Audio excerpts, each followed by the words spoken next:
Greetings, fellow Empyreans. I am Ashrathi. It is Tuesday. That means it is the Tuesday show, the day in which we discuss the changes coming in this week to EVE Online, or the changes that have come. And boy, howdy, do we have some changes to discuss. It is actually so many things are in flux this week. Yesterday, I wanted to go on and talk about stuff, but it was like so much was changing. So much was inconsistent that I punted the whole thing, and I wanted to wait till we knew what was going to happen on Tuesday, and I'm really glad we did. So we're going to talk about that. Thank you, Lothar, for all of that. 07. But we're going to get to the show. I'm going to unmute desktop. Boom. I have brought on here Rixx Javix, and I've cheekily called today's episode Rixx Javix's victory party, because not because you just won the CSM, although you are running for it, but because of something else. What is the big change that I'm kind of dancing around? Why don't you introduce it, since it's... Well, I would hope that the one you're going to talk about is is the warp core, the changes to the warp core stabilization, which are live today on Tranquility. After following a few days of testing on Singularity, I think this might be the fastest from Singularity to Tranquility that I can remember. But yeah, so that's been a decade-long effort to get something done with warp core stabs, and generally speaking, with a few exceptions, I am very pleased that they finally did something with the damn thing. So at least we could start there, right? Yeah. Well, so yes, this was a monumental change. And I wanted to start with this change in particular because it was pretty sudden. The first devlog I think about it was last Thursday, maybe. And it actually had a huge, like, there are big changes to what we thought was coming eventually, like with this change, like with the interdiction side of things. That got tweaked pretty heavily yesterday. Which was part of the confusion, and then today it all comes out, and also it changed from what it was on Sissy to what it ended up being here. So I think of all of the changes, the change that I think is the most important for our audience to highlight from this week is actually the warp core change, because the interdiction change has gotten all of the love, it's gotten all the attention, it's gotten all of the discussion. But really, I think the stabs is going to be the biggest change. So do you want to break down, first and foremost, the actual what the way stabs were and what they are now? Yeah, so fitting a warp core stabilizers to your ship, it's always came with negative impact, right? So the benefit to you as a pilot having them on was that you were immune to being pointed, as we call it, by disruptors or scrams, and you could fit multiple versions of those on your low slots. It was good for people who were moving battleships from one system to another, or moving something rather expensive. It gave you a sense of security and a sense of safety. The module had been around since the very, very early days of EVE Online, and for whatever reason had been largely ignored for 12 years, and nothing had really ever been done with it. And the changes that came out on Sissy were pretty simple. I mean, I think that was part of the reason why they didn't get sort of the hate or the attention that the nullification changes got. But so they were pretty simple. It was still the same type of negativity that you'd get from fitting the old mods. You get less scan resolution, you get less targeting range. There was a new one, though, which was drone bandwidth, which is something that a lot of us have been talking about for a long time.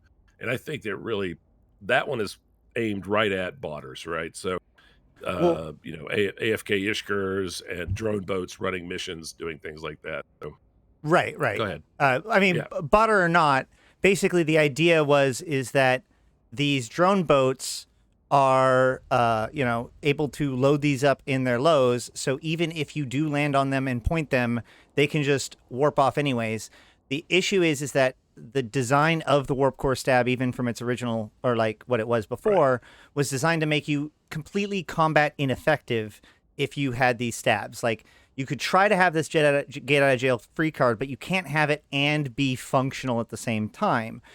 These drone ratting ships, given the fact that they didn't actually need to target because the drones did like auto aggro onto the rats. If you remember a few months back, they actually tried to fix this a different way by making it so that drones didn't auto attack something that was attacking you, which was so bad. It was very annoying. Yes. So this is a much better solution. Basically, at the very least, if you want to get squiggly out of there, then guess what? You're not getting full scale ratting done. That's a good range. Right. That's a great change. Absolutely, yes. And then the other thing that came out with this was the +3. When it was on Sissy, at least earlier this week, it was +3 benefit to you. It has an activation timer, and I believe originally that activation was 10 seconds. I'm looking at the you have it up on your screen now, so I'm looking. I think originally the activation time was 10 seconds. It's 15 now live on Tranquility, and it gave you a bonus of -3 to your warp scramble strength originally, and that's been changed also at the last minute to -2. So essentially, if you have a 1-point ship, you're getting 3 warp core scrambler strength to that ship. And for all intents and purposes, any Tech 1 or Tech 2 scram or warp disruptor that is attached to your ship won't have any effect. Right. So just to let's start from the very, very beginning. And I hear people explain this in like varyingly confusing ways. So hopefully this is my version of the explanation, and hopefully it makes sense to everybody, right? Every ship has a warp core stability of 1 by default, unless they have some sort of bonus to their hull. So you have 1 point of warp core stability. You need at least 1 warp core stability in order to warp. So if anyone points you, point, scram, whatever, doesn't matter how significant, you lose 1 point, you now have 0 points, you're going nowhere. Where are you going? Right. Nowhere, right? Okay.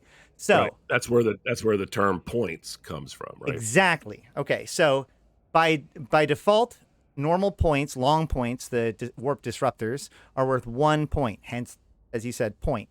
Scrams are worth by default 2 points, with faction scrams sometimes being up to 3 points. And this is where things start to really like make a big difference here, right? Because it used to be that you could load these up as many as you have low slots, right? Which helps, armor tank ships traditionally can swap over to this. It helped in particular certain kinds of haulers. A lot of explorers use this, but historically there have been a lot of abuse with the use of warp core stabs because of the fact that like these very basic penalties end up not being sufficient if there's some sort of way for the combat portion of them to not be as important, right? So Plex farmers, which was a huge problem, 3 or 4 years ago when we got CCP to finally ban warp core stabs from being used in Plexes in faction warfare.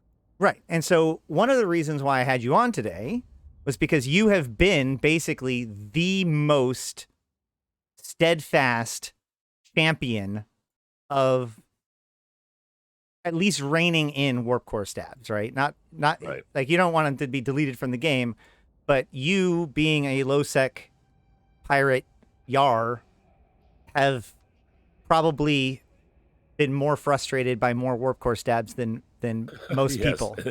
I actually got a DM from Hillmore the day before yesterday, and congratulating me on the change and congratulating me on being an advocate for that change for the last decade. And he was kind enough to run a quote through the PR department to get it official quote from Hillmore about my my advocacy for warp core stabilizers, and that was primarily the reason why they did it. That was kind of cool. You don't get that every day, Well, and I mean, this isn't your first feather in the cap, but it does show a few things. It mostly, to me, it shows that if you steadfastly and clearly communicate to CCP, you too make it a low sec gate to stain. Yeah, anybody can do this. I mean, it wasn't, it is no magical powers or anything like that. It was just being stubborn and dogged, right? And also doing it, I think too, they appreciate is a good sense of humor about it. I've always had, I've made some very funny memes and fake ads and things like that over the years. We've had public work stab events. Um, and I have a sense of humor about it. One year at FanFest, I made a large circle band Warp Core Stab sticker that I put on the low sec desk. Made sure every dev got one of those. Things like that. It's a good sense of humor, a good attitude, and just really never giving up. Right? I mean, it's part of if you think something's wrong with the game, don't be an asshole about it, but just stick to your guns. And as I think I said earlier when we were getting ready for the show, this change, everybody always gets me with you want to ban warp core stabs, and that was never really the intention. The intention was essentially what happened today, what happened this week, which to get it addressed, to give us a good start down a new path, right? Make everything about this game is incredible. It's incredibly complex. It's incredibly diverse. It's all these things. But really, when it comes right down to it, it's about engagement and being active. Anything that's in the game that doesn't require you to be active or an active participant or is typically bad for the game. So the idea of 8 workhorse stabs in a low. I mean, what is it about the game that drives people to do that, first of all? And then how can we address those issues? And when you approach a CCP dev, they want to know, they don't want to know what the problems are. They already know the problems. I mean, everybody does, right? We can all make a list of 20 things we'd like to see changed. What they want to hear is what's the solution to that, because these are complex issues. So I think essentially is trying to provide an answer to CCP that they can accept, that's not too difficult for them to do, Right. and that makes sense across the board, right? Yeah, because one of the issues is that often we see trees for forest, right? Like Right, we exist right, in the universe, and they need to see the whole forest. So we're right. always We limited to easily our own it's easy, perspective. right? Exactly. It's easy to get tunnel vision, especially when you're very focused on one type of activity or doing something. Like right now, you're getting ready to run this. You're laser focused on that, and it sometimes is hard to As you can remember tell. that you're just part of a whole ecosystem, right? Right. What you change one thing and it has repercussion. It's like throwing a stone in a pond. There's ripples. That's true. Yeah. And so yeah, it's CCP. Often we any one person's feedback. That's why it's important when you give feedback to CCP to understand that, like, yes, knowing your experience is very important, but also realize that, like, there's a very good possibility that when you tell them that this is more annoying now, that they go, yes, because they Right. thought Right. the reason why the change happened was because it was too easy. Uh, Speaking of which, industry change. No, we'll Yeah. talk about that No. in a Yeah. few minutes. Right. No. I Spoilers. think part of the thing too I wanted to address. I just saw something in chat. About, it reminds me. People are always, not always, but whenever change comes, it's like, oh, that's gone, that's dead now. Nobody will ever use it. Right. And we were out today. I just logged off of Eve about a half hour before I came on. I was out for 2 hours with 8 or 9 of my pirate friends, and even today we had 6 or 7 targets escape us by using workhorse stabs. So it's not all that different than it was. It's really not, and they still work great. You I can still get wonder. away. I wonder if it's like the like when other nerfs happen, and so like, oh, if when Nullsick gets nerfed, and so they burn Jita or something like that in protest. Do you think Right, like right. people that are there might be actually people like really really mad about the warp core stab change, and so they're protesting it by like flaunting it in your face specifically today, which is why you're still Oh, seeing them a lot. absolutely. No, I absolutely. But I think a lot of people probably weren't even aware that it changed. So there was probably some of that too. And So I and that actually is a really good point. I'm sorry, you were going to say. no, no, No, I think that's part of the thing too, right? Is there's no, I mean, we know this. A lot of players pay attention to what's going on. They pay attention to what's going on outside the game, but a lot of players don't, and so they just weren't aware of it. Yeah. Well, yeah, and like I said, there's so many different changes that happened all at once, and it like so what was weird was the way that they announced it in the dev blog, and then the way it was on Sissy, and then how it ended up on, or not on the dev blog. They didn't even say the stats on the dev blog. They put the stats Right. on the forums. Yep. Those stats were totally wrong and different than what was on Sissy, and then Yes. even that changed without any announcement or anything today. Yeah, I know that they were driving CCP Aurora crazy. She was trying desperately to keep up with changes to the forum, but I can't imagine how she'd be able to at this point. yeah, they were moving very quickly this time. It really I'm still confused and wondering whether or not like it was supposed to come out this way, because even like yesterday, right? Yesterday they announced the new observatories, and they said available on Singularity, and it Right. wasn't available on Singularity.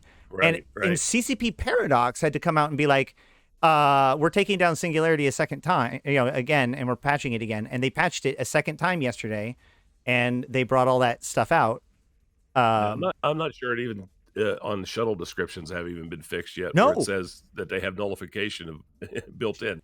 There's no way in game to actually know that shuttles have nullification. If there's a way, let me know. If somebody can tell me right now in chat, oh wait, using only in game to know that shuttles have nullification, I will give you 100 million ISK. I don't think I looked. When I was on, I nope, looked. Not in show fit. It's nowhere in the show info. It's not in attributes. It's not in the description. So that's when you know CCP's moving quicker than they can get updates done. So yeah, and so that's my thing. Like, it makes me wonder, what are they trying to meet a timeline? Like, what's happening? So I think that this is a very exciting time, especially with the new gate event that we know is coming up, which we now have more information about, which we can also talk about. But this really does seem like CCP almost got tripped up on their own need to hit timelines, which is bizarre given the fact that they no longer have like. There's been a lot of jokes on Twitter, that they were doing it just because they, I'm running for CSM and they wanted to make sure it happened before I got there. But that's fair. In all likelihood, that has nothing to do with it, I'm sure. But it is unusual, as we know. We've been through 1 million of these over the years. This is a relatively quick one. There have been really quick ones before. I remember something happened to Nullsec that was like, I think that was Blackout. They got like 2 days of warning. They're like, hey, by the way, we're going to do Blackout, haha. We're turning off local, right? Usually the quick ones though are fixes, right? This came out a week ago, and oops, and then we're going to fix it tomorrow. Usually not these types of changes, but well, normally they do this kind of thing when they don't necessarily want to give people time to prepare, right? Like, which is weird because normally when the change involves a new module, they're going to give you time to have, just like we just did with the industry changes, right? There was a week of lead time where we were able to build the stuff that was going to be needed from then on, so that way it wasn't like starting from scratch on day one. But in this case, a lot of industry people were upset that the blueprints for the nullification, haven't been seeded, even. So even if you wanted to do that one, you can't really get you can't get it. There's very few of them. Okay, so I want to talk to you though, because one of the reasons why I wanted you on the show today, and we talked about this on Twitter, was because you and I disagreed actually when it came to the final implementation of warp core stabilizers. Yes. On Sissy, it was plus 3 stabilization basically. So you would have a total of 4 stabilization. This means any given single point or scram could not hold you. You would have to have either 2, or you'd have to have a ship that's bonused for it, like with a Mollis Navy issue. A Mollis Navy issue has 5 points. Therefore, even a Venture sorry, a venture with would require something extra, but basically every other ship would have 1 plus 4, which is 5, which is the same as what a Mollusk Navy issue had. That felt elegant to me. By contrast, -2 points of warp core stability leaves you at 3, which means a lot of faction scrams can just grab you outright, and a Mollusk can now has this awkward amount where like nothing actually has 5 points. Even a venture using a stab would have 6, right? Right. Hold on. Yeah. So like it feels less elegant for me. But you and also Kadiasai were arguing that this is actually better, that 3 is too much. So please give me the counter argument. 3. So 2 is the right answer. And it is the implementation that I think they should have done. And I advocated for it. So I'm glad to see that they did do it. The reason for this is, as I said, we were out today for 2 hours roaming around low sec, killing targets. And we had 6 ships who were fitted with warp core stabs who managed to get away because of those warp core stabs. And that's how that module is supposed to work. The thing I think is that this is step 1 in a program which will introduce new modules to the warp core stab family. Right now, there's just the one. And so I do believe there will be faction warp core stab or officer fitted warp core stabs introduced to the game with a higher point value.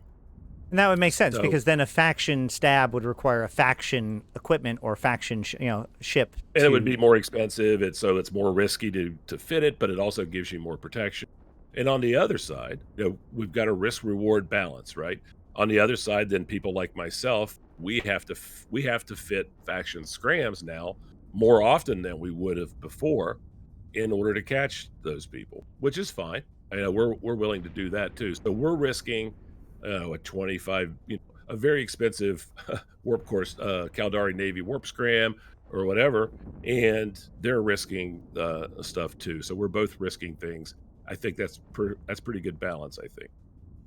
Right. Well, the problem is that like when there exists a hard counter versus not, like the question is, how much does it take to do a hard counter? You, as the person that's hunting things that doesn't even have like the 3 points that a warp core has, which allows them to get away from you anyways, like Right. It wouldn't matter if it was 3 or 4 to you.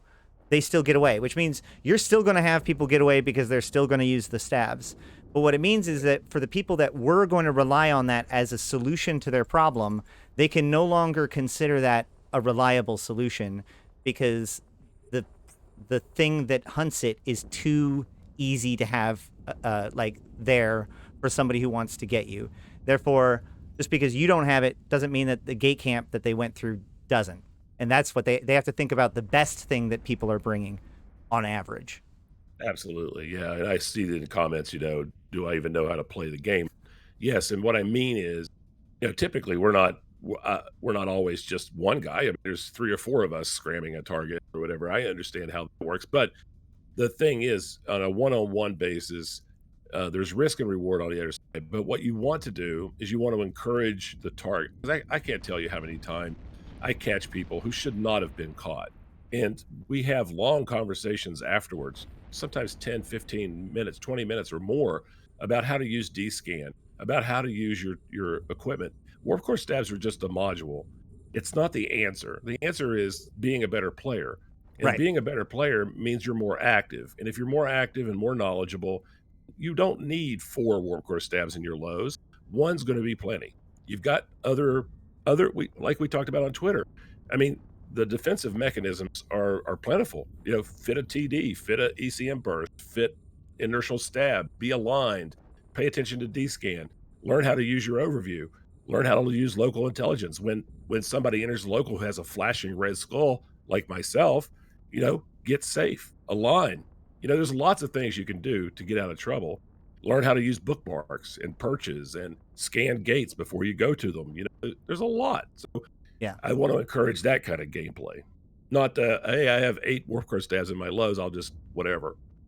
Yeah, and so what's interesting is that from my main gameplay that has used warp core stabs, which is exploration, this is an interesting buff in a weird way, but at the same time, a nerf, and why is not necessarily intuitive. So, on the one hand, it is a buff because I normally don't have that many low slots to apply to things like this, and so now I get 2 points instead of 1 because I normally wouldn't have 2 warp core stabs fit anyways. Right. So cool, but it was even better when it was 3 because that meant that my hunter had to have, at least some sort of cool answer to get me. Whereas now, 2 scrams and, well, no, actually that would have been before, but like a scram I can get out of, but basically it's easy for them to be able to get me 3-pointed. And therefore the use of warp core stabs as a solution of avoidance for exploration isn't nearly as guaranteed, but at the same time, it could be good enough if the person isn't ready. And a lot of exploration solutions, like the whole point of all of the exploration solutions is that none of them are your get out of jail free card, right? It's kind of like you have to decide which countermeasures you want to rely on, knowing that all of them are imperfect. And so that's a big piece of that. So maybe I feel like 3 would have been the better answer myself. But Yeah, and I totally understand why you think that, and I don't 100% disagree with you. I think 3 would have been an answer. I just think 2 is better, and I think 2 opens up more possibilities for expansion down the line, which I'm sure we'll see. Honestly, this is just how Eve works. yeah, Um, I think that it opens up more potential gameplay options by being 2 as a base.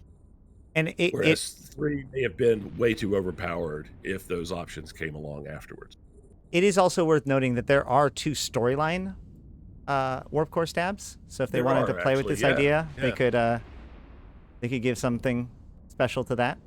Yeah, I have a question for you. I have approximately 14.5 million warp core stabs hoarded in various stations throughout Eve, and I've always, I every time I go to Jita, I buy warp core stabs, take them off the market so that people can't have them, and I just put them in my hangar. So I have a little over 14 million of the damn things. And I'm just wondering what to do with them. So if there's anybody has any creative answers on that, maybe we'll have a party, or I'll just reprocess them all. But it's pretty funny. I want to believe that there's some like intrepid industrialist out there that's just for the last year has been cranking out warp core stabs and it's just like, I don't get it, but they just keep on buying them. Yeah, they're selling like hotcakes. That's awesome. So it's just a personal vendetta that I had. So yeah, sometimes I'll just buy every one of them that's on the Jita market just for the heck of it. But it's kind of funny.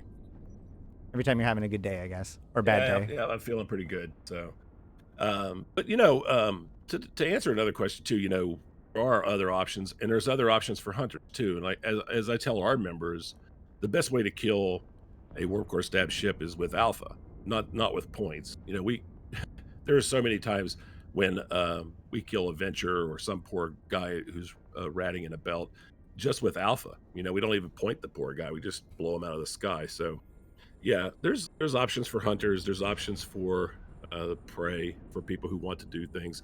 I think it makes for a more engaging and active game the way it's brought out, and that might be the sort of the bridge to the next thing that came out, was Nullification, if you want to talk about that. Yeah, well, we'll go into it a little bit briefly. I'm not sure, like, neither of us are the huge nullsec guys and all that stuff, and there are plenty of other shows to give in-depth interpretations of Right. the latest changes.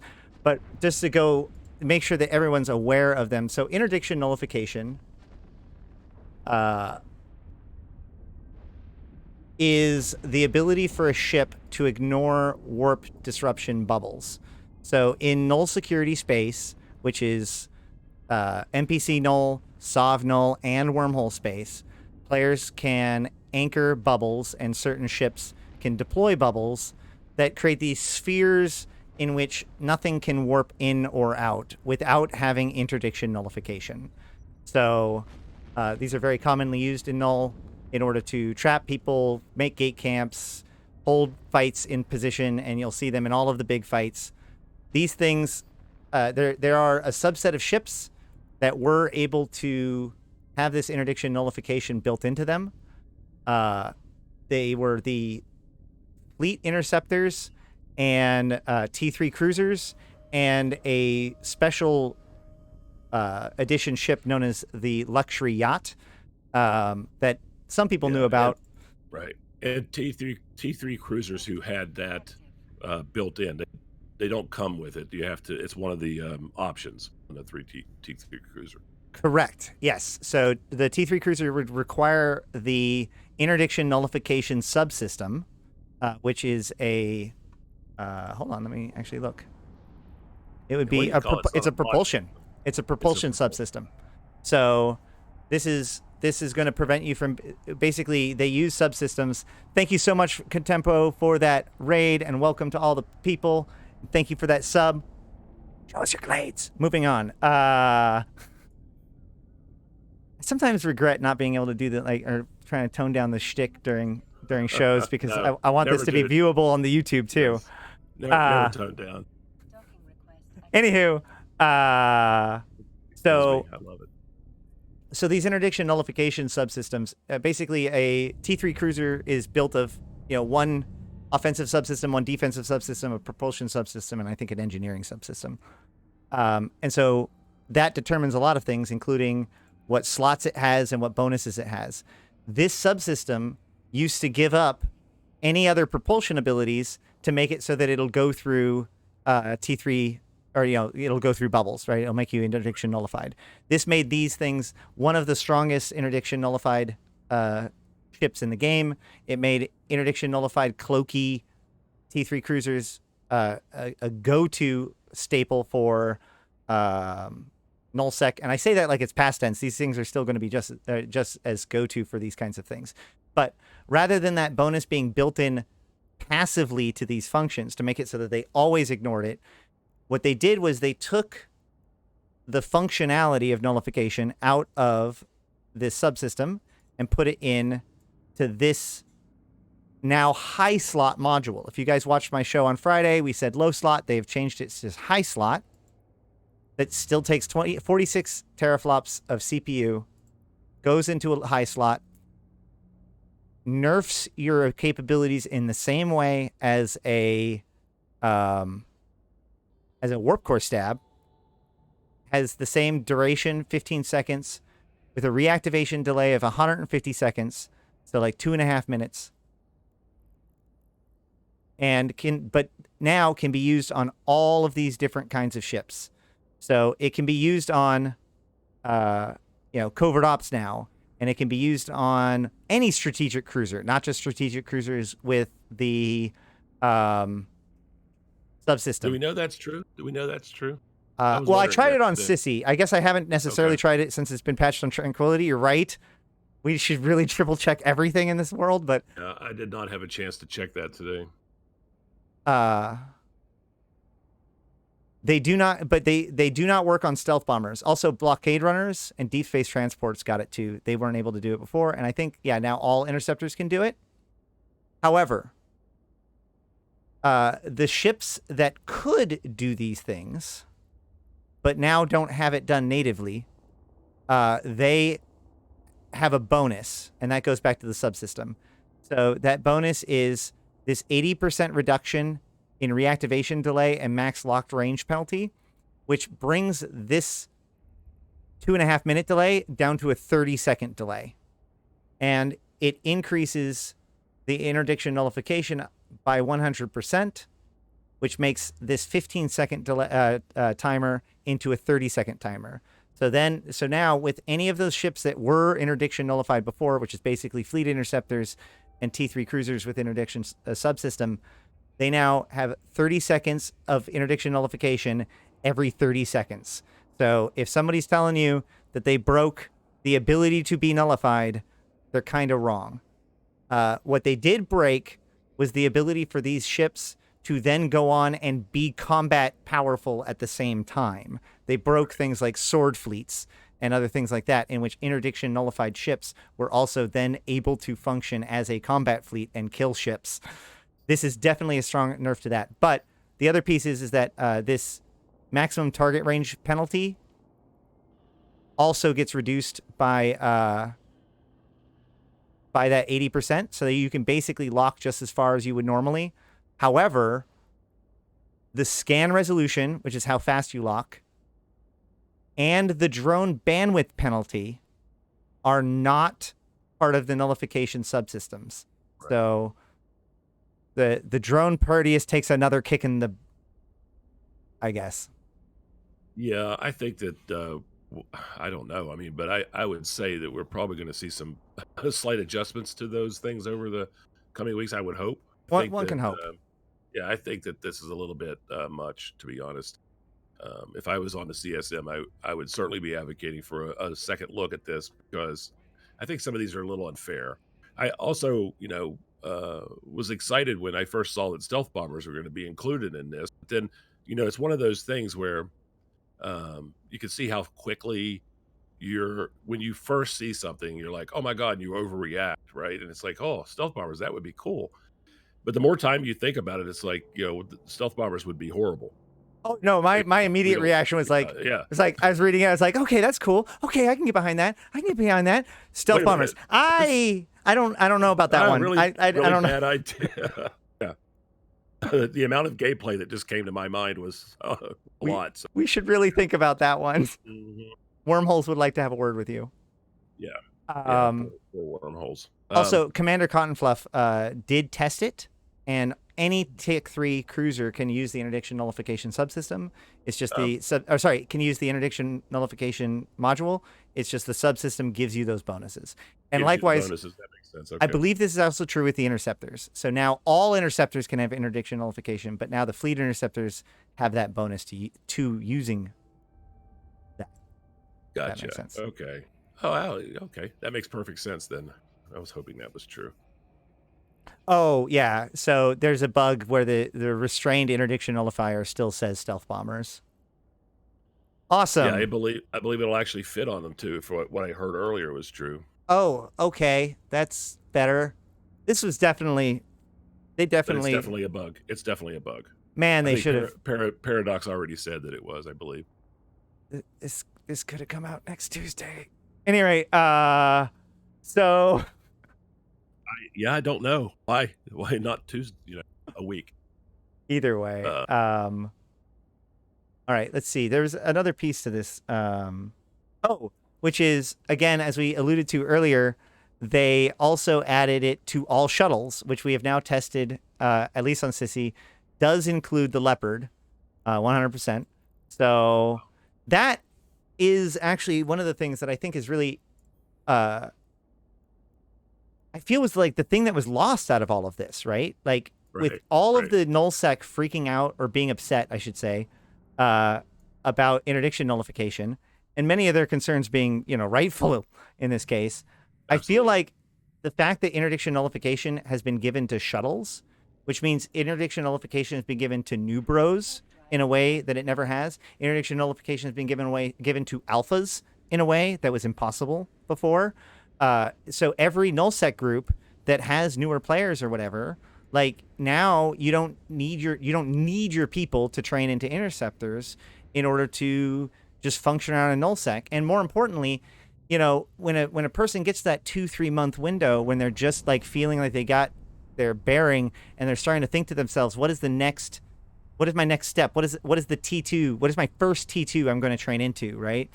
When they're thinking about that, you don't want them to have a pressure of like, do I want to fly the ship that will be useful for the fleets, the thing I want to do, or the ship I need to have in order to get around? Like, let's take that off the table. Like, the people defending, like combat interceptors, sword fleets, that's a thing that people can lament losing. But travel interceptors, like the fact that it's been basically given to shuttles, I think is the real victory out of this patch, if anything. I think if you're a very creative nullsec alliance leader right now, you've got to be thinking, I seriously can have 30 or 50 alpha characters or new bros in shuttles running around gathering intel, right? They're not completely useless anymore. You can get in a shuttle, and if you know what you're doing and you have some bookmarks, you can fly around, report on enemy activity, and be completely useful for that sort of thing. It's great. An Holy cow. active, I think it's pretty awesome. All right, I said earlier that I was going to avoid some shtick, but there has been so many subs today. I appreciate to everybody. Let's give one good show us your clades. All right. That's good. I'm glad I'm bringing the viewers. Let's bring the viewers in. Excellent, excellent. Well, Everybody loves Ash. They need to learn these things.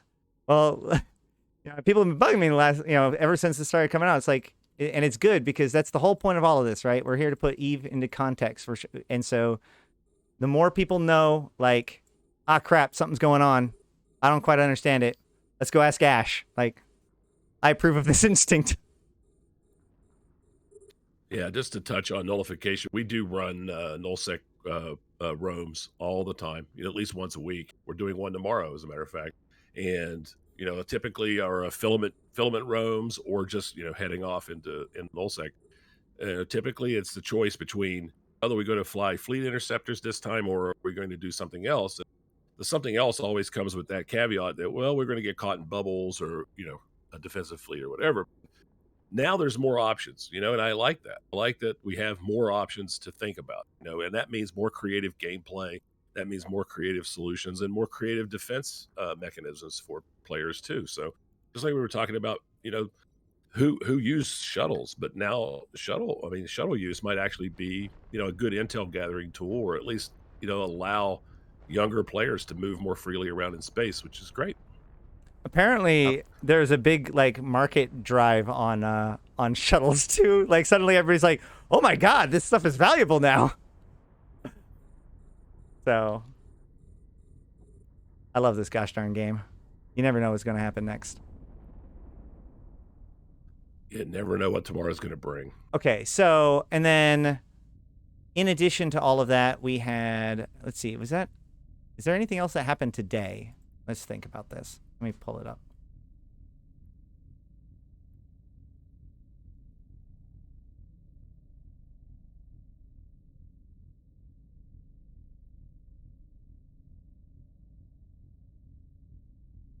News. Oh yeah, we have the supercarrier skins. The new supercarrier skins are live. I mean, this is obviously much more minor, but it is true. The what is it? The ultraviolence. Yeah, they look pretty nice. But they are premium. CCP definitely likes to make you spend on your supercarriers if you're going to want to skin them out. Because they know that people invest in these and they're big and they're visible in big fleet fights and everything. So it's pretty cool. Well, you spent your money on your ship. You want it to look its best, right? They are kind of nice. I kind of dig them. Although what's interesting is that if you're going to spend that much, this is one of the issues that I have when it comes to super capital skins and stuff like that in particular. It's that's really it's about personalization, but that's when the limited skin selection starts to hurt the most, right? This is a really nice skin. If you like purple, what if you could say oh, I want this to be in gold and red instead, or our alliance colors or something like that. Alliance logos on ships. Really neat. That being said, I might be explaining why there is so many skins for super carriers, because CCP knows that people really like to skin their super carriers. So I might just be, stating the obvious here. There are a lot of skins for a lot of ships. Variety's good, right? I think maybe alliance skins you might have just struck on my next thing. I've got to replace workhorse stabs with something, right? Yeah, alliance skins, alliance logos. That's another one of those ones that we've asked for forever, but never gotten. It's probably the very first question at every Q&A session that I've ever been at a player event, right? Somebody's going to stand up and go, "What about alliance skins or alliance logos on ships?" Or station And skins. that That's the other one. Station skins, right? Hold on, guys. I actually got confused by my own mission. I actually have to read what to do because I'm like, normally if you just shoot everything, you're good to go. Well, CCP did win their Webby Award today too. Oh, great! That's great. I didn't Yeah. even check that. That's awesome. Yeah, they now have half the Webby Awards that I have, which is pretty awesome. Excellent. Well done. They Yeah, I gave the tweeted bees the out metal that bee. Yep. that one-time winners get access to the free buffet, and two-time winners get access to the private bathroom. So, but I'd be more than happy to open the door for them. Okay. Funny. So Anyway, the other thing that happened was yesterday we learned about mobile observatories. Let's talk about that. So mobile observatories are a new thing. That actually, before we do, there's one last piece to this whole we talked about this being rushed thing. There's something that like struck me as odd in particular about this, which is that they explicitly said that they're putting this out for testing, as if it was. It really gave me at least the impression that this was something that was relatively early, that it would actually be quite a while before we got this feature, but they were just toying with the very basic mechanics of it at the time, and then only to have it come out less than a week later. Like, I don't know why they would put that kind of fanfare on it. So with that being said, they are now saying that they're testing these observatories. I have no idea when they're going to come. They may come. maybe tomorrow. Maybe while we're on air. I don't know. Who knows? They might be live already. But those all haven't been seeded or anything, so I don't know. Who knows? Maybe Tuesday. Right. So and those are on Sissy right now, and I'm not on Sissy right now. So unfortunately, I'm just going to have to kind of tell you about them, which is fine because even if I could show you them, there's not actually a lot of information on visible on Sissy about them.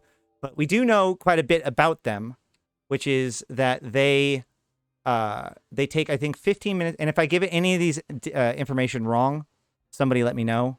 They're called mobile observatories. They are 100 meters cubed.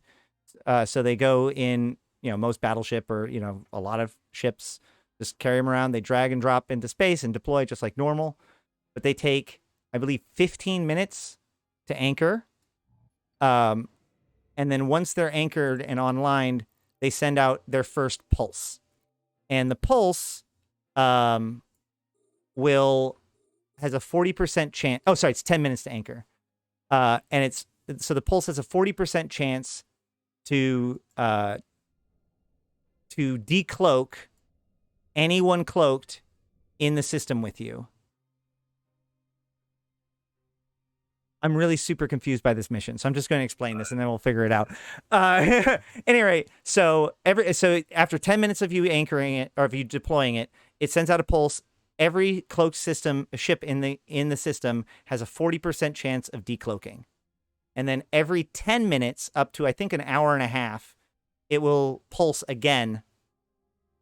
And you can anchor, I believe, 10 of them in a single system. It hits everything in system, and you can have 10 of them anchored in a system, so that way they can basically roll their pulses if you were to want to. Right. But of course, you'd have to be basically constantly anchoring. Oh, sorry, an hour and 40 minutes. Thank you. So you'd have to be anchoring them pretty much every 10 minutes on the spot in order to have that be true. But in theory, you could have it be basically every minute there's a pulse if you wanted to. But probably more normally every 10 minutes, there'll be a 40% chance that any given cloaked ship will be forced to decloak. Now, there's also a new function that has been added to cloaks called the cloak stabilization field. And the cloak stabilization field gives you 15 minutes of effect, I believe, uninterrupted cloaking.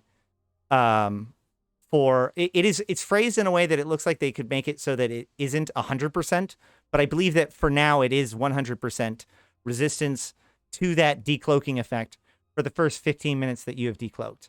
Right. And it's also worth noting that if you are forcibly decloaked from this, there is nothing to stop the person from simply waiting out their recloak timer and recloaking. It's just, if they're not there to do that, then... Right. It's one of the weirdest things that I've seen in a long time. I think if you're active, it really doesn't have all that much impact on your ability to do the things you were going to do anyway. It really is aimed directly at AFK cloakers. Um, Again, which how big of a problem is that really? And did it really need this much effort to solve? I mean, why not just put a cloaking delay? Or there's a lot of answers that could have been much easier to implement. I don't know why we went to this length to do it. Well, It is odd. It's an odd system. I think that so one of the problems was that, well, first of all, let's get one thing straight. An AFK, a truly AFK person is not a threat to you, right? Right. The Right. threat, the real threat is actually that you don't know when they aren't AFK. Okay? Right. It's an implied threat, right? So, All the time. yeah, so the whole thing is a psyops first and foremost, right? Like you may only drop on a person every 3 or 4 days, and as long as you're constantly logged in, you constantly appear as a threat to somebody, but only in their own heads. And I've been part of null groups that go through this process. Like a cloaky camper shows up, everybody stops ratting, and then after a few days, like people start getting antsy, and then people start ratting in cheaper ships, and then people don't get dropped, and then they're like, "Fuck this! I'm going to be the smart one I'm not going to let this cloaky camper get me." And then then one person gets ganked, and everybody's talking about it. And then like nobody knows whether or not they want to do it. And then it's got this suppression effect without anybody happening. Like that is, right. Let's be honest, that is the point. That's what is the problem.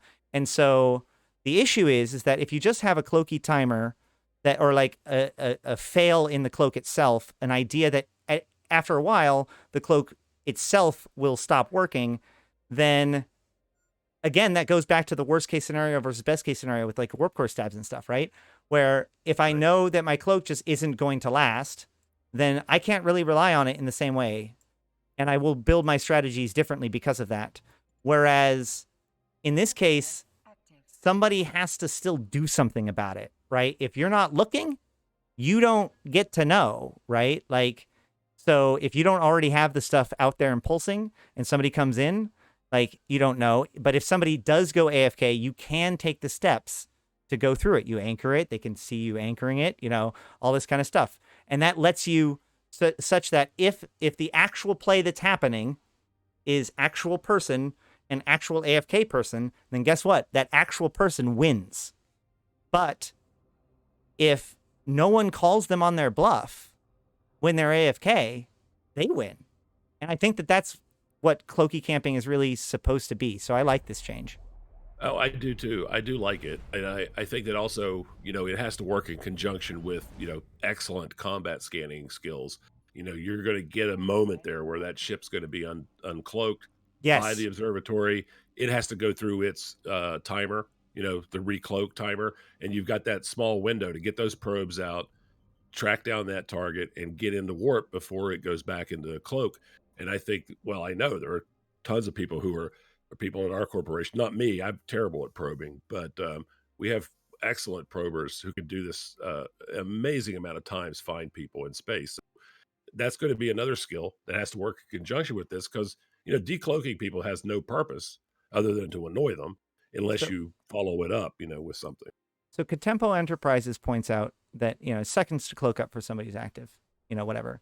But there's actually another side of this. There was this interesting Reddit post that kind of I saw as an example of not the way to look at these kinds of situations. But they're talking about like super carriers, right? Or super like hot dropping with like supers and stuff, and how they hit and then they cloak up, and that this will make it impossible to remain cloaked for more than 15 minutes. And it's like he even explains the mechanics correctly in the post, and I'm like, he says guaranteed to be caught after 15 minutes. So somehow they have to have it. They have to have the towers up. They have to have enough towers up, and you get a 40% chance to resist any given pulse. Turns into guaranteed after 15 minutes, you decloak, they kill you. But the reason why this pressure is there is because supers are so big and so easy to descan that basically you just sit there and you watch and you know when your pulses are happening. You know, probably people will have the timers or whatever, and they'll know like the pulse goes out. Check. Oh shoot! And you already have the probes out on all these different places, and then you just hit it and you get the supercarrier. And here's the thing: that supercarrier is now dead. It doesn't matter if he cloaks because you're warping to him, and when you land, you're going to decloak him. Yep. So it's a huge threat to those guys. Absolutely, yeah. But I don't know if it's the unpossible that they think that they seem to claim it is, though. So, do you have the stats on those sinus? I mean, are they how hard are they to kill? Yeah, let me look those up. Let me pull that up real quick.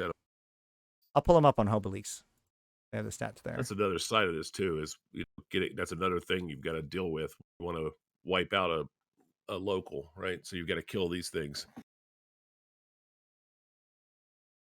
Are they just destructible like warp bubbles, or are they do they have timers?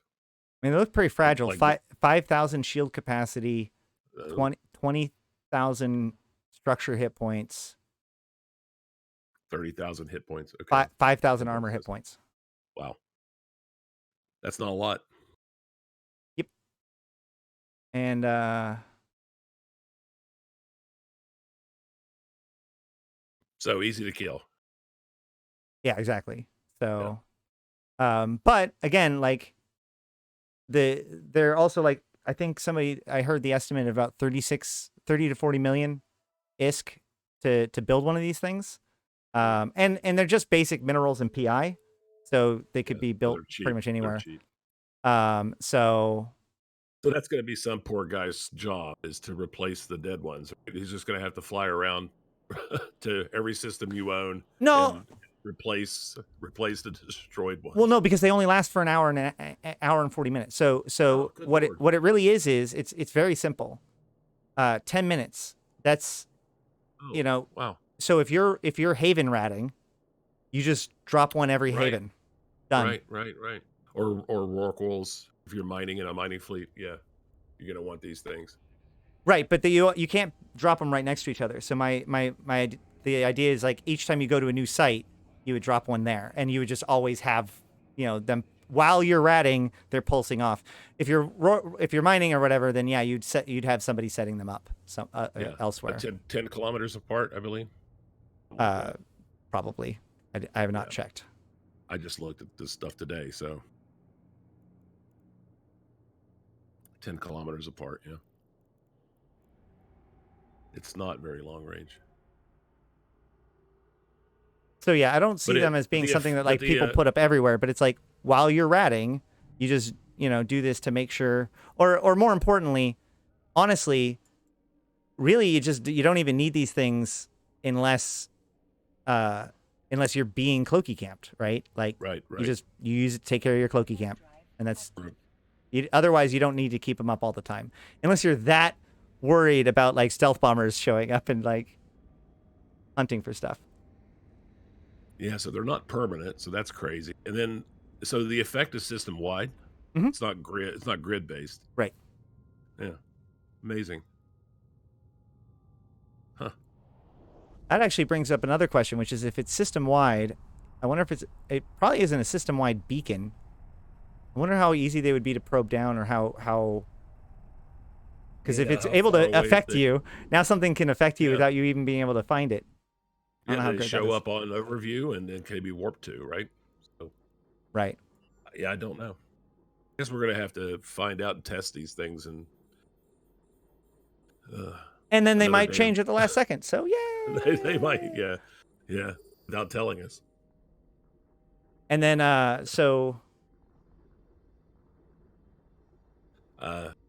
anything that makes Eve more complicated, right? So now we have more things that we have to learn and remember and keep track of, but I like it. It's more active gameplay, something else you have to do, more things for people to take care of. It's all good stuff. Yeah, and I think that this game just keeps getting more and more complicated every day. Right, and I think that this is a big piece of all of these changes really that are coming here, including in a strange way the industrial changes, where it's like but the interdiction nullification I think is the best example, right? Where the interdiction nullification system before was literally a game of rock paper scissors. I can warp unless you have an interdiction bubble, and that will stop me unless I'm nullified. And then that's basically like the way it stacked up, and there wasn't really much to it than that. It was just whether or not I brought the right ship, whether or not you brought the right ship. And this, at least, it introduces this concept in a slightly more flexible way by introducing it to more ships, but also just adds that little bit of piloting, right? Now you still could mess it up. It's not just a gimme. It's not just a rock, paper, scissors. There is pilot skill is a factor, right? So pilot skill, how good are you at the timing of things? How good are you at, safety bookmark? How good are you at perches? How good are you, timing things? So it adds a little gamer skill to it, which is great. And the more skill that comes into the game, the better. So if anything, I could say that the overall theme of a lot of the changes that we've seen here is, real disruption to passive benefits and real big rewards for more active gameplay, right? Now, if you are on top of the ball, you could grab somebody even if they have interdiction nullification. Now, if you have the correct tool, you can grab somebody even if they thought about being stabbed out, even if they are being a chump, you can out chump them if you need to. The play counterplay is more fleshed out overall, I think, with all of these changes. And I think that's the real, give the power to the active pilot. Yeah, the active, knowledgeable, skilled pilot, right? Give him more tools, give her more tools to succeed, to be good, to show off, to outwit their opponent. I think that's all good stuff. I think most of the comments I've seen, especially about this one in particular, are I think way overreacting to it, and nullification too. I think there was a lot of overreaction, but I think generally speaking, it's good for the game to put this into the hands of more players, to more opportunities, more variety, and I think it's going to end up being a positive change to the game, I believe. Yeah, and honestly, I really do believe that the shuttles getting nullification, quite literally has been like the unsung hero of this patch. CCP hasn't brought enough attention to it, and also I think it got kind of lost in the sauce here. So hopefully that'll add for more flexibility overall, especially since now it really makes sense to for new players that are scared about what's out there. Screw it, man. Just grab a shuttle and just go into null and just wander around and see what you find. Why not? Yeah, absolutely. Make some bookmarks. Learn how to do things. See what it's like.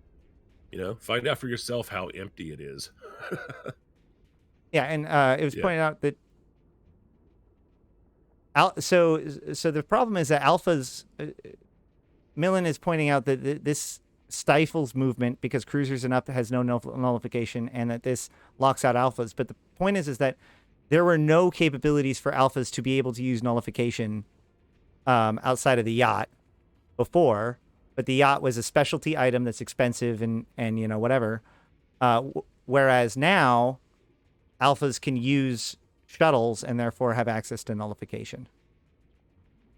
Yeah, I mean, if I'm not mistaken, you're a first day player. You can ride in a shuttle, right? Yes. So there you go. First day, you can go to nullsec and look around if you wanted. Yeah, I think that, again, the part of the confusion is that again, the shuttles change part of it is not well communicated, I think, and so hopefully that part of it will pick up. But I personally believe that when we look back on this, that's going to be a big winner that we never really talked about, or a lot of people didn't talk about. Yeah, I mean, these shuttles they have limited use, obviously, but for movement, for getting from one place to the next, that's not a bad choice. It's cheap. Anybody can fly one, even an alpha. So the Yacht, it opens up some stuff. the yacht is the big loser in this. Yep. Total Chaos Inc. Thank you for that. Let's celebrate by showing us your clades. Thank you for that. So it's shoot. See, this is why I don't do it. Now I lost my train of thought. No. Yeah, I forgot to. I was reading chat. It's all right. Oh, the yacht. The yacht is definitely the big loser out of this whole thing, obviously. And I think it's actually kind of cute that the yacht gets the same bonus of all of the other, interdicted, nullified ships, because it's like, oh, yeah, you don't lose your combat capability now. Like, it's like, but it's a yacht. So it does get the recloak delay. So it is still actually, the yacht is still actually an amazingly good idea. It is a great way for alphas to get around without getting popped immediately by smart bombs, for example. And so, but the fact that the yacht didn't get a utility high out of this, and more importantly, thank you for reminding me, actually, the fact that the T3 cruiser subsystem didn't also get a utility high out of this measure, like, I really feel like that, like, these are not difficult to solve problems. Like, if the yacht needs an extra high, then give it to it. If the T3 cruiser, like, unless your intention was to make interdicted nullified T3 cruisers weaker, then just add an extra high slot without an extra turret or a launcher hardpoint onto the interdiction nullification subsystem. That's what the subsystems are for. Yep. But I honestly, I think the yacht, I think the T3 situation will be addressed. I do believe they will be. I think it's such an obvious oversight that it probably will be addressed, hopefully within the next short period of time. I think one of the problems with moving so quickly, while on the one hand we want CCP to move quickly to solve problems, we also, on the other hand, sometimes they make obvious mistakes. And I think the oversight on the yacht and the T3 subsystem is an oversight, and I'm hoping that does get addressed because it's so obvious, right? yeah, I do believe that it is very, very, very possible that CCP believed that the sword fleet was too strong, and therefore part of the goal of this was to rein that in a little bit. Yeah, and so I think that some of that complaints is, again, going to go back to being that, like, CCP's like, oh, okay, cool, it worked. But there are certainly pieces of this that are somewhere between questionable to probably not correct. So, yeah, hopefully they keep working on this. I hope so. But let's talk about what we've learned about the mining event, if you don't mind. New gates. Yes, new Stargates. The Stargate Trailblazer event is coming. This is actually the reason why I didn't do a show yesterday. We were on Sissy yesterday experimenting with them. But again, there are some pretty big indicators that, like, what we see on Sissy isn't necessarily accurate. So we're going to talk about this a little bit. I also, based on one of the strings that I saw, made me suspect that it might even have come out today, but I wasn't sure. So I didn't want to, like, come out and say, like, it might be today, guys, and then have it not be if it wasn't, which thank God I did. But what that does mean may mean something even, like, more noteworthy. So enough spoilers, or enough teasing or whatever. Let's jump into it. So there's going to be 4 different Stargates that are going to be being built. We've talked about this already. What we learned, one of the things I learned is that, or one of the things that we found is that one of the strings says that the event ends on June 1st. So that's why I was like, oh crap, this might be tomorrow. Because if it's tomorrow, or, if it's June 1st, then that would be 2 weeks. Most events are 2 weeks. I actually originally predicted it would be like, start on June, which is why I kind of believe that this also could potentially be a typo. Like, it makes more sense for it to start on June 1st. But now I actually think I've nailed it. So we'll get there. We're going on a journey. So then it Well, isn't. they always typically try to do some kind of event to kick off summer, right? To keep activity going. You actually just nailed it. But then that means that the event is only this Stargate event is only going to be like 2 weeks. That doesn't seem like a lot of time. And then we woke up this morning. There's no event, which means it's less than 2 weeks, guys. Whoa! What does it mean if an event is less than 2 weeks? Oh wait, this makes sense. What's the 31st? Do you know?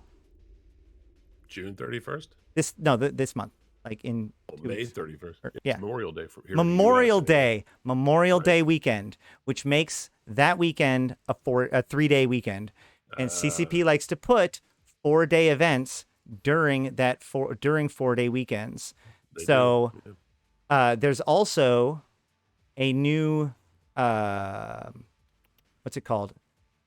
Expert system that is being put out as part of this event that gives access to expedition frigates. So the Tech 2 mining frigates. Mm-hmm. So I don't know if this is going to everybody or for sale during this time or whatever, but they're basically releasing an expedition frigate expert system that lasts for 4 days for this event.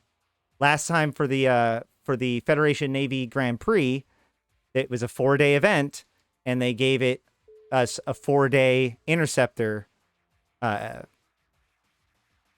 expert system. So it really feels like this could be just the 4-day weekend of Memorial Day, and that during that time we will compete and challenge and try to build these Stargates, and the people who contribute the most to each Stargate, the groups and individuals that contribute the most to these Stargates will have their names etched in monuments next to these gates. Very cool. So I don't know if that means that all of them are going to be constructed. I don't know if, like, it still seems to me, especially given the fact that they're trying to put so many of them in low sec or in null sec or in other places where, obviously players can come in and potentially interfere with such things. It does lead me to wonder what happens if people aren't able to run the sites, and therefore are these Stargates able to be failed to be built, right? Right. And if so, will people get another shot or whatever, right? Like, how is this all going to play out? Another thing that's interesting, so on Sissy, the sites were exactly the same as they were prior to, like, them being pulled away. They're just the old school resource wars. I don't know if you've ever seen those, but like back around like the Ascension, actually, I think it was Lifeblood, they introduced resource wars, which were these like mining high sec PvE sites with rats and escalating tiers and all that sort of stuff. And so those are what there's going to be built, or that's what's going to be ran in these locations. And it's several jumps away. It's like the system in question plus 4 or 5 jumps out. These sites were spawning, but in the text description, while we saw the exact same restrictions that you saw before, which if you go to Eve Uni's website, they have the old Resource Wars restrictions and everything. The old Resource Wars had restrictions on, you had to have the correct hull size. So limiteds were T1 frigate, miners were destroyers and down, standards were cruisers and down, sort of like plexes, all the way up to battleship for the criticals. It also you could only bring T1 hulls of the correct empire, right? So like when we were testing yesterday, we could only bring T1 Amarian ships into the different sites, which is an interesting challenge. But again, in the text, it says that all of the empire ship restrictions have been removed for the purposes of this event. So again, what I saw on Sissy and what we see in the text that is eventually going to describe this stuff is different. So I do expect, I don't know if that means that it's going to be any T1 in any site or if that means any ship in any site. But it looks like they're unlocking that and allowing it to be open to more ships. And that's good because overall these rats were a lot nastier. I actually brought my Resource Wars venture that I had cleared countless Resource Wars limiteds by myself. Yeah, it just didn't. And I tried to tank that venture in like 7 different ways, and it didn't. You couldn't tank. I couldn't get the venture to even just be able to survive against the rats, even with 2 combat pilots with me defending me, like 2 players and punishers. Without reps being put on me, which would draw aggro off of me, we wouldn't be able to do anything. So, unfortunately, we're going to have to see what ships are allowed in these sites. But it is worth noting that because you have to mine the ore in the sites and then move them to the orcas, and the orcas are distributed throughout the room, depending on how the size of the ship or the size of the site, more orcas, one per size. Those expedition frigates are going to be critical, because they not only can mine the ore fast enough, but they can actually move between the orcas to drop them off. And the one lock that they might keep is the lock on how many people you can bring in. And this is where things get crazy, because in high sec, it made sense, right? If 3 people go in, they can lock the site. No one else can use the gate. Who cares? It's high sec. You shouldn't be having to deal with that sort of stuff anyways. But in low sec, especially in low sec in which they want people, or they might expect people to come and disrupt, if you have a team of 3 people and you go in, you can lock the gate. If a bad actor goes in, they can go and lock the gate, and they can lock out the sites. You could put in characters in all of the, if you could just, like, if you had 100 different alts, you could just put 3 guys in every single site within a bunch of systems and basically make it so that no one could run anything.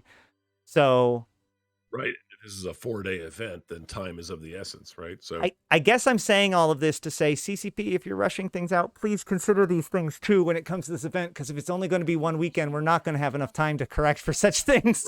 Right.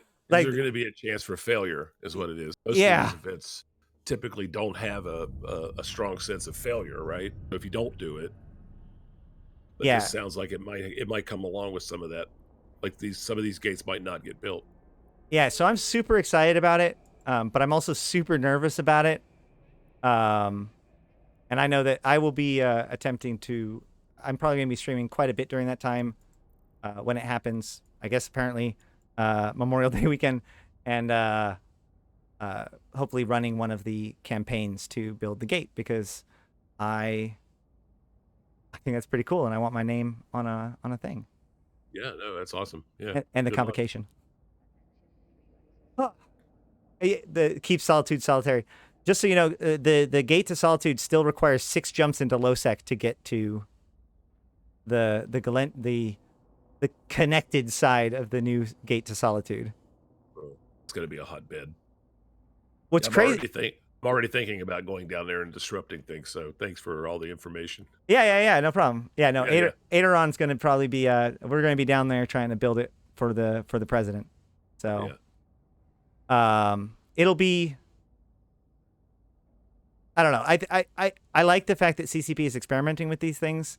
I hope people don't when I tinfoil these things. Obviously, maybe I predict something that is even crazier than what CCP ends up bringing up with, and I don't necessarily want to set people up for disappointment, obviously, for that reason. Right. But this does feel like it's going to be a pretty cool event for us to get involved in, and CCP kind of hinted at the fact that this is kind of an ushering of things to come. Like we'll see, like they may roll this out into a broader rollout of Resource Wars after this highlight of it is over, or this may roll into further talking about faction warfare and other activities within low sec, and bringing one of the things that this really does is help. Like, it's that experiment of, well, what happens if we bring focus to a specific area for a short period of time for some reason, right? Like there's only 20 or 30 systems total that are going to be involved in this stuff. So people that want to go where the fun is on Memorial Weekend will know where to go. 1DQ. And not going to be a secret, right? How's the server going to hold it? How are the players going to respond to it? What's going to be involved, and can we pull it off, right? From their perspective. Yeah, it's and really a lot of these things are questions of what will players fight for and what will players work for, right? Um, yeah, I've What's a said good incentive, right, to get people motivated to get out and do things? right. Well, like, so each of them is kind of their own thing, right? So the Solitude one, I like to say, is the lore one, right? It's the one that CCP's built up. President Celis Agard wants this gate made. It was why she got elected, all that Right. sort of stuff. Like, nobody actually wants that gate made as a player. Nobody's like, Right. that's the, Right. I needed this, I need to be able to get in from low-sec. The fact that I can get in from low-sec the other way and null-sec this way is just too inconvenient for me. I Right. need Right. a more direct path to Solitude I'm that a super isn't lazy high-sec. player. No, Right. that isn't whatever. It matters mostly because of matters to the Galente people, not to players more. Whereas, by contrast, the Caldari gate that re-stitches Jita to Amar with one low-sec gate is incredibly important to players and on both sides. And I think that that's the one Yes. that's really going to get tested to see how players can fight over it, especially since both sides are going to have systems in high sec that are probably like in as part of the contest. And so if people like the Triglavians wish to attempt to disrupt it, if they so can, they're going to have their workout cut out for them. Not compared to the gankers that want to stop Del Tol, or if anybody wants to prevent Concord and Mimitar from stitching themselves together, from basically putting Heck directly into Concord space, which, by the way, CCP Fozzie made this like super cryptic like message about like it's not an accident that the Mimitar want a direct route to Concord space, but that's all I'll say for now. And for Right. those of you who don't know, the Empyrean Age, like the first inciting incident of the Empyrean Age was the Mimitar attacking Uli, Concord Bureau Station, because they were because basically Concord failed to protect the Mimitar from the MR, according to the Elder Fleet. So, yeah, they're bringing back Resource Wars. That's correct. So, like, there's a certain amount of like ominousness in that particular post when it comes to like the future of the plot, when it comes, because there seems to be a lot of like reset to Empyrean Age plot points that they seem to be going back to right as we're getting close to this new shooter coming out. So something to think about there. But otherwise, that is the one that is both sides are 100% in high sec, and yet also is the one that the gankers will probably be the most interested in disrupting. So that'll be one to watch. And then, of course, the meme itself, we will finally get to Gate to Stain. once and for all. We will find out whether or not we will have a, well, maybe not for all, but we will find out if we have a gate to stain. I think it would be cool if like there was an event that allowed you to build the low-sec gate to stain, but then also have it be destructible by some means. Right. So that way, Right. like people could build it up and then blow it, and then it's like up until it's blown down. Kind of like a jump Right. bridge, but like only could be there. It's awesome. The low-sec Yeah, I gate to like stain the only idea. exists when you can make it. I love the idea that how long ago was it that Siegel said we were going to be able to build player gates, and here we are. And how they've taken that idea and they've weaved it into the lore, and then we've got these four, which is it probably started with the gate to stain, right? Because it's become such a meme over the last forever. I sincerely believe that Siegel's vision for us building our own Stargates was likely what would eventually become the Ensilibix Stargate, Right. Ensilibix Right. gate system. And this is actually helping the empires build new gates. But what's interesting is, especially with like the reintroduction of OMS or like the model of OMS, sorry, they did a remodel or a unique model for the OMS gate to Valor, based on the Chronicle Old Man Star. And It's awesome, by the way. yeah. And so because that happened recently, people have been asking me, it's like, well, how long ago was the Stargates built? How old are they?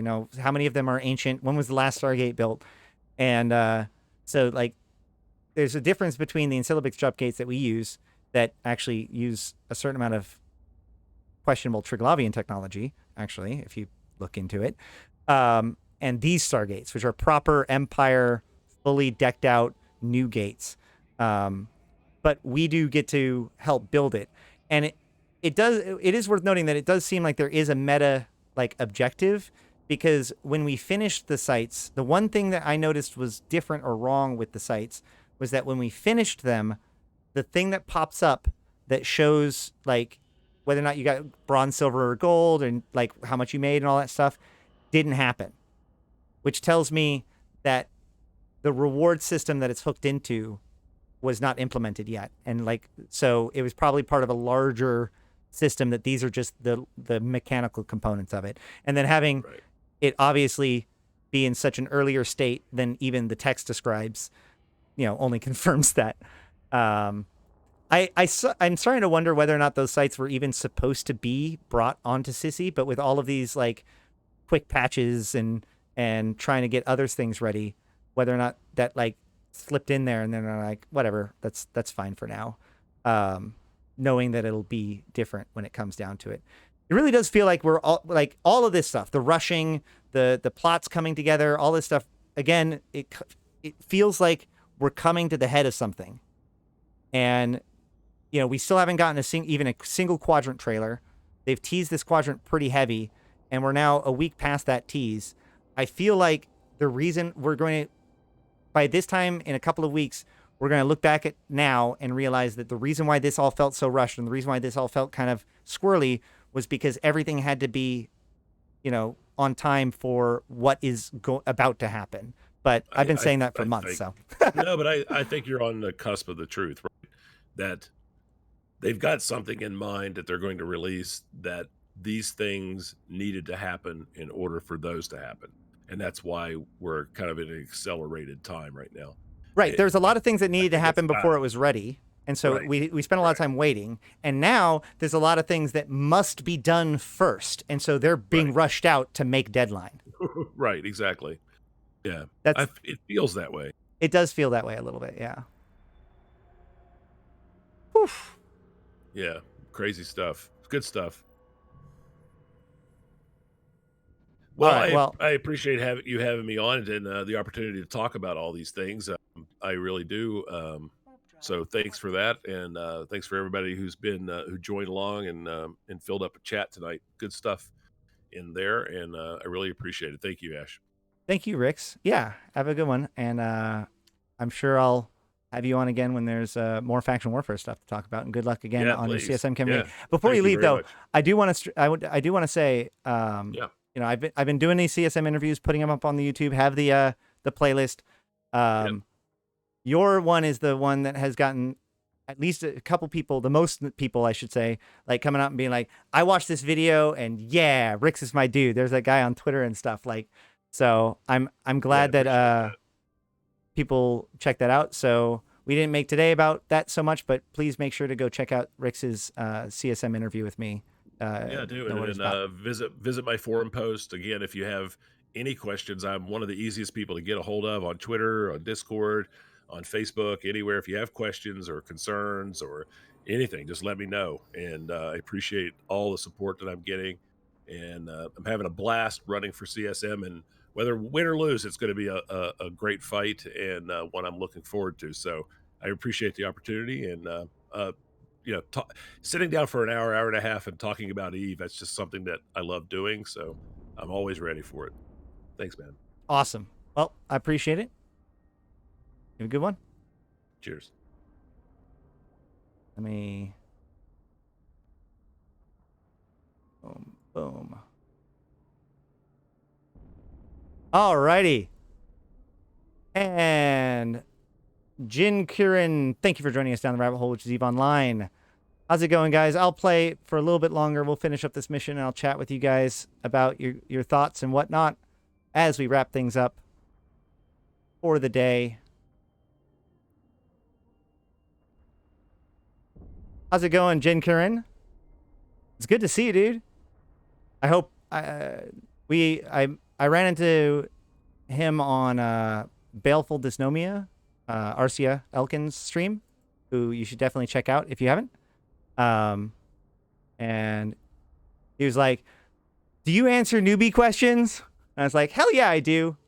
So we started talking, and I believe you've applied to the Corp Have you gotten in? How's it going? Do you need any help figuring things out?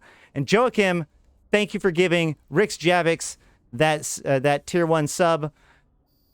He gets all of the corporations involved, or not all, but many of the corporations involved in the Precursor Crisis: SOE, SOCT, Thucker, Concord, Edencom, Arataka Research Consortium, the Kybernauts, and many more, or several more, Mauro, including the 3 Triglavian Clades. And how do we celebrate new subs around here? How do we say thank you for Rixx Javix for spending his time with us? Well, by showing us your Clades! There you go. God, I miss doing this stuff with you guys. So glad to be back. All right.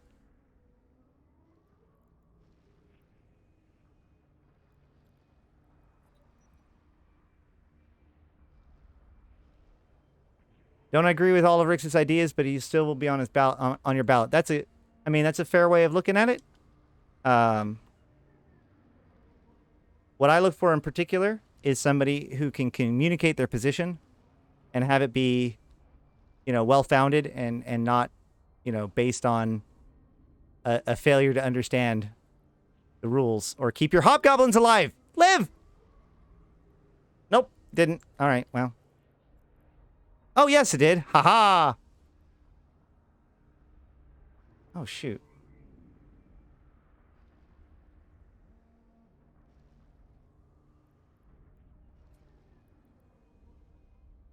Well, this is annoying. Hold on one second. There we go. Now I'm no longer chroma keying green like an idiot. All right. Whew.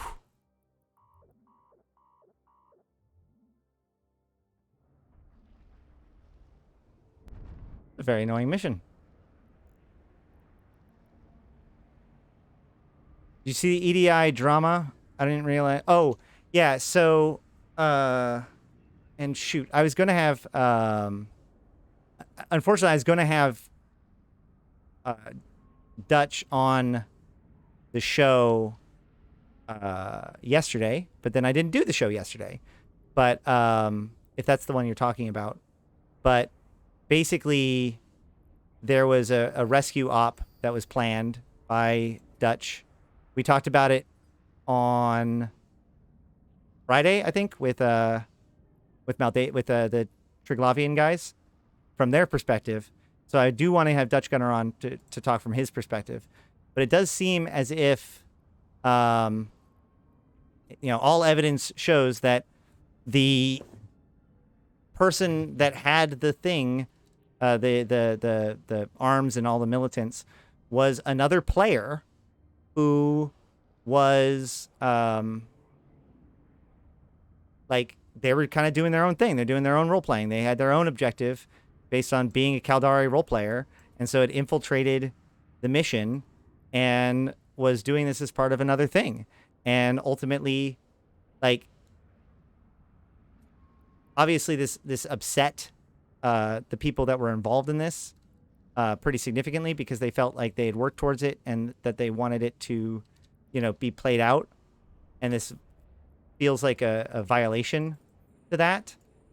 But at the same time, I would argue that this is true emergent player interactive storytelling, especially given the fact that there is an NPC actor involved. I find it interesting that the lines between player authorship and game authorship is blurred in this case in a way that I find very interesting as a person that's just excited by this game. But I can understand that the people that, unfortunately, the people that are involved in it don't necessarily see the allure.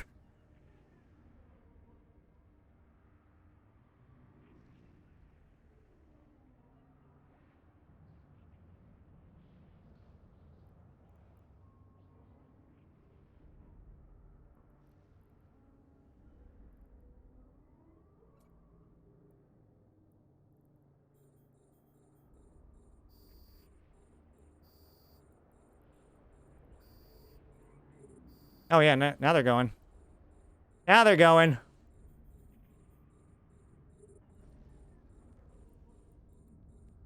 What mission is this? Buzzkill. Oh, yeah, shoot. I should have known better. Buzzkill is... Whatever. I need to get, like, a different configuration for this fight.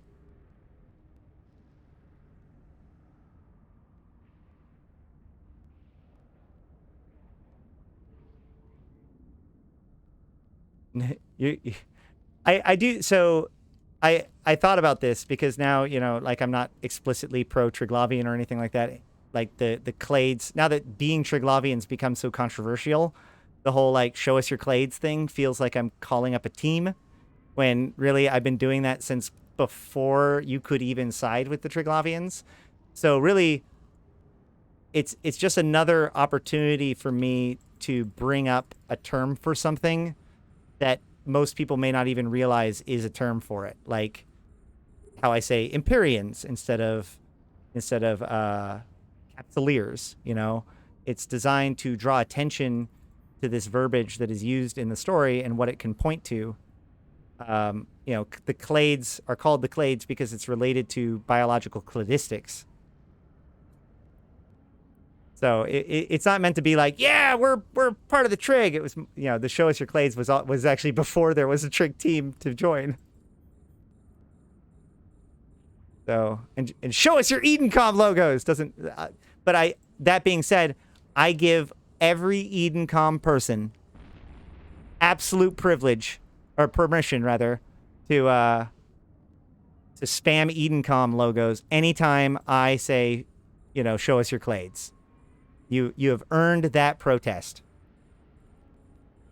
And by the way, speaking of the earning your protest thing and some of the stuff about the event that's about to happen, right? And the giving people, you know, the reward for it, the recognition for their effort, right? Like I definitely acknowledge the fact that Edencom does not feel properly rewarded for their effort. And I really feel like that sucks. And I feel like, and that's one of the reasons I get into these arguments about whether or not Poshfin was preordained or like predetermined or, you know, whatever. And the problem is that I feel like if you say that Poshfin was predetermined, what you're basically saying is that all of the people who fought to do it, none of that mattered. They didn't do anything. That it just, if nobody had shown up, CCP would have just flipped it over and been like, okay, cool. I don't think that's true. They fought really, really, really hard for those systems. And likewise, I also think that it belittles the effort that the Edencom guys did, right? Like, I feel like because the game, or because it's been framed as you lost because Poshfin now exists. With that framework, yeah, it's really easy to just call it in that way. But the problem is that, like, there were over 100 systems in play. There were sometimes 2 or 3 systems at a time. It's not that it was impossible. It was that, yeah, it was trying to grab sand as it went through a sieve, right? It was, and in a lot of ways, it was meant to be that way. But the God honest truth is that the Edencom fortified twice as many systems as the Triglavians invaded. And let me tell you, as a person that still has negative Edencom standings, that sucks ass. So if you Edencomers want anything to hold on to, you have killed my absolution and a whole bunch of other things too, you know, with these, you know, Edencom fortresses and Edencom minor victories are no joke to the people with the negative Edencom standings. But again, that doesn't necessarily feel rewarding to them. And I also find it interesting that access to money-making content also wasn't rewarding to them, which really goes down to the fact that this whole thing was about finding what rewards us and what makes us tick and what we'll fight for besides just ISK. I mean, ISK is part of it, but ISK is what buys you the ship. It's not what you're fighting for. And so I really hope that that's what like this next event is going to really be is like kind of an iteration on that same concept where it's like, okay, well now you have these few systems for this short period of time, see what we can do. Yeah, the tighter you squeeze, the more sand will slip through your fingers. Exactly. So was it likely? Sure. Should CCP have predicted it? Absolutely. But let's not belittle the effort that was done, and let's not undermine the value to gaming. I'm going to get really high about this. Just, this is still a relatively new medium. MMOs double so. It may feel that way because it's like, oh my God, WoW's like 15, whatever. This is almost 20 years old. But as far as like gaming, or as far as like entertainment and media goes, or like human culture goes, that is such a drop in the bucket. It is not even funny. Like, this is new stuff. This is new stuff. There's a reason why EVE Online is in the Institute of Art, or is in the Art Institute, right? No. Museum of Art. National Museum of Art. Somewhere like that. Words are hard. Names double so. But, there's the fact that EVE Online, the universe was static for a long time and now was reshaped by our actions. I think that is a really cool thing to have happened. And in the same way that, like, an artist controls whether or not paint splatters on the canvas, but he may not necessarily control where it goes, like with the splatter paint stuff, right? And so ultimately, the reality of invasions wasn't what CCP did when they did how they built it exactly. It wasn't the exact conditions that the random number generator that controlled the invasion system and decided which systems got attacked and which systems didn't get attacked. It wasn't that was the big thing, and it wasn't even us, but it was all of those pieces coming together to sculpt what ultimately did happen to the universe and reshape the universe in a way that had previously never happened before. And they had told us that we would be able to have an impact in a star-spanning conflict, and we did. We had an impact. And I think that should be undeniable. The locations chosen were not specific to the range of Jita. Wait, are you talking about for invasions?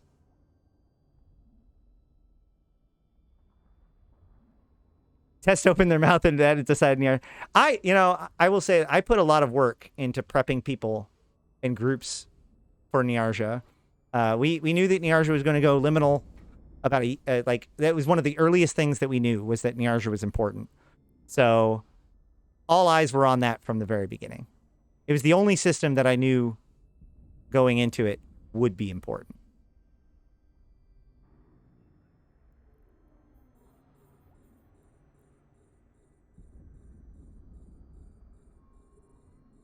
So the reason why there's so many Poshvin systems next to Jita is because the Kaldari were very, very bad at fighting the Trig. And that is because, at least at first, the way it worked was all of the Edencom rats that were authored were built to use their default Tech 2 resistance profile as their resistance profile. The default resistance profile for EM is 0, and Mimitar get a buff to their EM resistance because of the fact that they're Mimitar and their opponent is Amar, at least in the Tech 2. So Mimitar resistances have a base resistance built into it against EM, but the Amar did not, which meant the Amar got absolutely destroyed by the Triglavians' missile systems. And yeah, the Triglavians have missile systems in invasions. It's a thing. Yes, they do. So basically, a Triglavian will have a word that's added to their thing. So they can be starving or entangling or, ghosting or whatever. And they, if they don't have any term, or if they have a different title, like liminal or sedenic or Rasnaborg, like if it doesn't say Rasnaborg starving, it just says starving, then that means that it actually has what's called Majorona missiles, which are extremely high EM and kinetic missile damage. So those rats actually create a burst of EM and kinetic. Sorry, yeah, EM and kinetic. So the way the invasion rats were designed was such that, like, if they burned on somebody for a long time, their ramp went up, and so their thermal and their explosive did lots of damage. But if they were going to punch through you and blitz down your ship and, like, kill you before your logi could react, they're actually going to do it with that off tank. They hit into your off tank with those missiles. And so, that was kind of how they were designed for us in invasions that did it in chapter 1 and 2, to make sure that we didn't just tank EM and thermal, thermal and explosive and just called it a day. But you combine the Triglavian, those missiles, with the EM hole of the Triglavians, and it didn't matter. It didn't matter that only a few of the ships were doing it. They were able to punch through it. And the Caldari doesn't know to prioritize those rats, and so they would just chew through their fleet better than any of the other fleets. This actually became enough of a problem that halfway through invasions they rebalanced it and gave the basilisks, or sorry, the Caldari ships base EM resistance, even though Tech 2 ships don't have that. But it still wasn't even enough. The state rats were just really bad at holding their own against the Triglavians. Meanwhile, the Amar were incredibly good. Between their tracking disruption and their neuting, they were incredibly good at dismantling the Triglavians.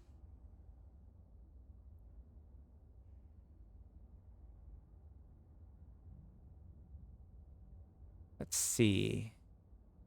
With the new gate, Amar Jita run through Losec B, it is 11 jumps with 1 jump through Losec, I think. It might be 12. Somebody said 12, but I thought it was 11. I know that they moved it also in the last update, but not like in a significant way, just to a different Losec in Genesis. If you want all of these kinds of information and stay up to date with all these things, please check out my Twitter. Follow me on Twitter. And I update that with all the latest stuff, including I have pictures of all 4 of these Stargates and kind of a drawing of where they will connect. You need to be sweeping through Trig space. There are new NPCs with different weapons now. I do have interest in checking out getting more into Poshvin, especially now that the event is over. And we have the new event. Like, if it's going to be at least another week before that starts, then that kind of gives me a couple weeks to relax and maybe check out Poshvin again. But I will say that one of the things I'm really interested in doing is some abyssal guides. I kind of go back and go back to basics and maybe show off some abyss and stuff. Because we have a lot of newer players and a lot of changes have happened to the abyss. So that's something I would like to do this week as well. But I think that actually probably about wraps this up for the day. I would like to thank you all for coming to the show. This has been the Tuesday show. We have been talking about all of the different changes coming in this week and beyond. It has been a great time. Thanks once again for Rixx Javix for having come and hung out with us. And thank you for all of you for checking it out, both live and on the YouTubes. Of course, this is recorded live on Twitch and moved over to YouTube after about a day or so. If you like this kind of content, I do. As of right now, the Eve Universe show airs at least twice a day or twice a week on Tuesdays and Fridays, but often several more times a week than that, to give you the latest and greatest and keep you informed in EVE Online. It is currently a labor by myself, pretty much exclusively. I have, obviously guests and stuff, but I put this together for you guys and pulled together the information in order to keep you informed and whatnot. And I hope that you all appreciate it. If you do, please consider supporting my stream with a sub, a donation, or maybe even heading on over and joining the list of those super awesome patrons that get listed at the end of all of my YouTube descriptions for their donations, because it's really all of you that make it possible. And I want to thank anyone who contributes on behalf of everyone who enjoys my content. I get a lot of positive feedback. So thank you all for giving me my dream of being able to do this. And with that said, let's go ahead and find somebody to raid.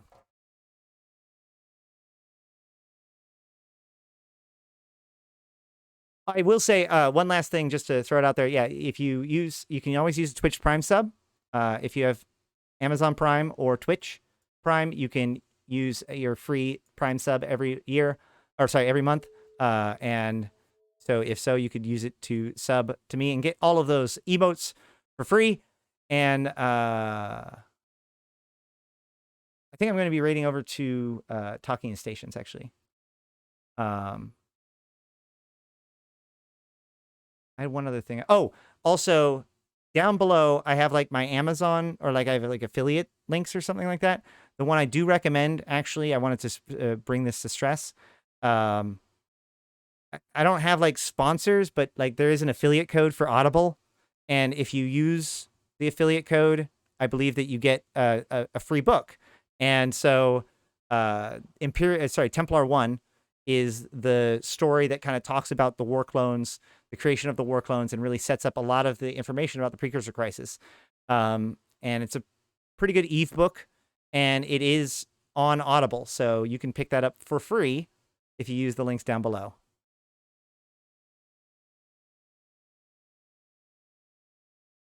Yeah, Empires of EVE is a great book too, but you're going to have to read that one on your own, because that is unfortunately not on Audible.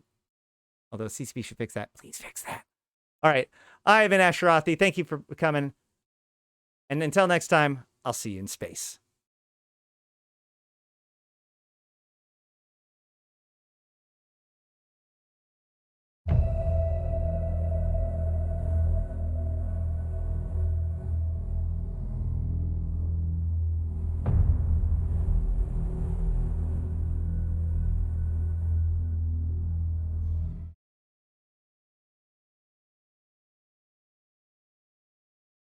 All right. I feel you're correcting me, so I'll come back and I'll correct myself.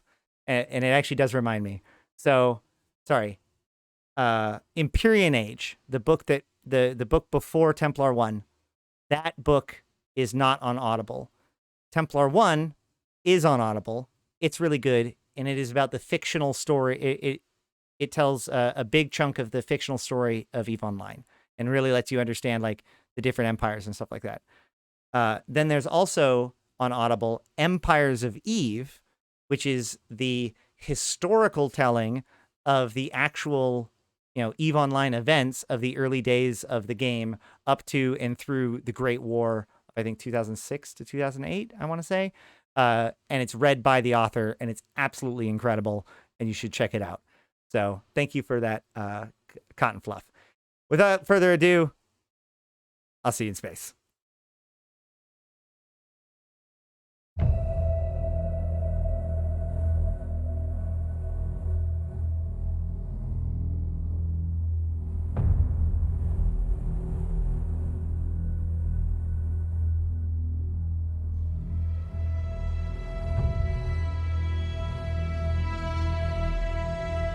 Bring on the wrecking machine.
For every city